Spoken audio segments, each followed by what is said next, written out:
I have horrible pores. He randomly said that we weren't talking about pores before that. He's very... I'm a horrible pore person. I'm sorry. Okay. Well, I'm here with... Robert Mears. Robert Mears. And Robert, we're talking about mental health. Mental health? Yes. Okay. Yes. My entire channel is dedicated to mental health and raising awareness for mental health.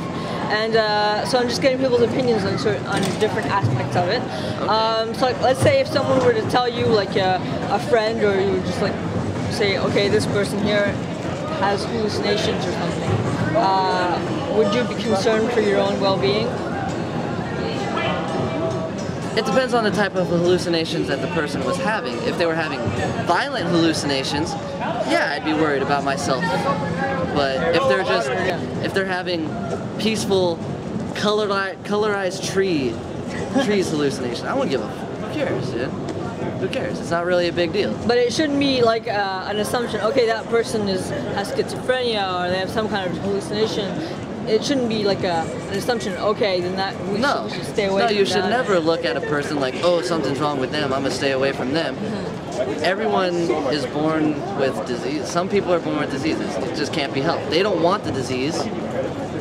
Why should we make fun of them or if you make them feel bad about something they don't want? It's just illogical. Yeah. I had a question in my head and then I was listening and it's gone. It happens sometimes. You get like, wow, that was such a great answer.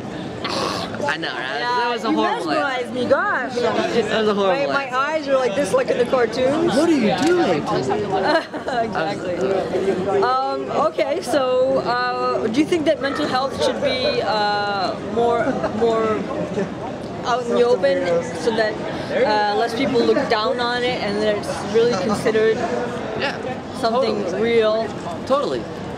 Mental health illnesses should totally be out there in the public for people to be aware of and for them to recognize and identify. If they can identify that a person has a certain disease, they're not just going to immediately, I don't want to talk to that person, this person's no good for me, they've got something wrong with them, you know? If they have the awareness and the intelligence to recognize and identify a disease, they'll be like, oh, something's mentally wrong with this person. I should give them some help or help them in any way that I can. Yes. Because they need it. Yeah.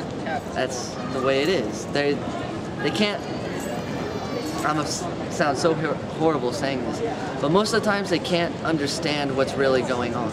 And they need a little help. And they need a little help. Like not in all cases, but in some cases. In some, that's why I said I feel like a horrible person saying. No, but it is true. Sometimes, like with eating disorders, like you starve your mind to the point where you can't reason properly. Exactly, you can't see what is real. Your body's not getting the nutrients it needs in order to process. Or you're hearing voices and you don't know which is true and which is not. And which one's actually my friend and which one's actually a person that I'm making up that's telling me to. Well, bit too far probably. But okay. Well, thank you for talking with us. You're welcome. I'm here with AG and Melinda, and they don't know yet what the topic is. It's about mental health. What do you think about when you think of the term mental health? That's a touchy topic. Yeah. I think it's a touchy topic because it affects our family a lot. Yeah. So I think it affects a lot of families, but the fact is that do people admit it?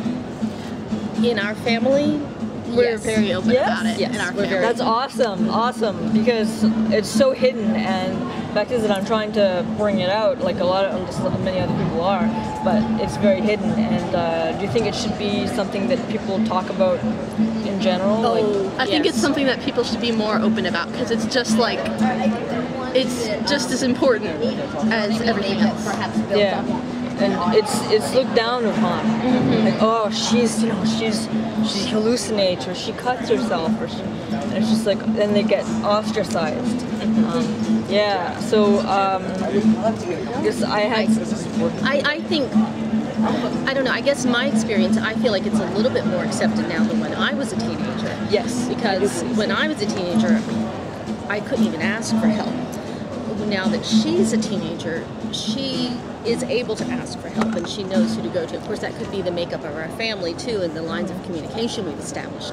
But it just seems that through people like you, the work that people like you are doing, people are understanding that this is an illness just like having, a disease it's another kind of disease. And it shows up in brain scans. Yes, it does. We've looked at that. It's impressive. We've seen the physiological I've seen my brain evidence. scans. Mm-hmm. You've seen your brain scans? That's one thing. Show me mine. Anyways, okay. Well, you guys have been good sports, and I'm glad you guys were very open. And, Yeah. Yeah. So thank you. You're welcome. You're welcome. Thank you. Thank you. Have a nice day. And good luck. Yeah.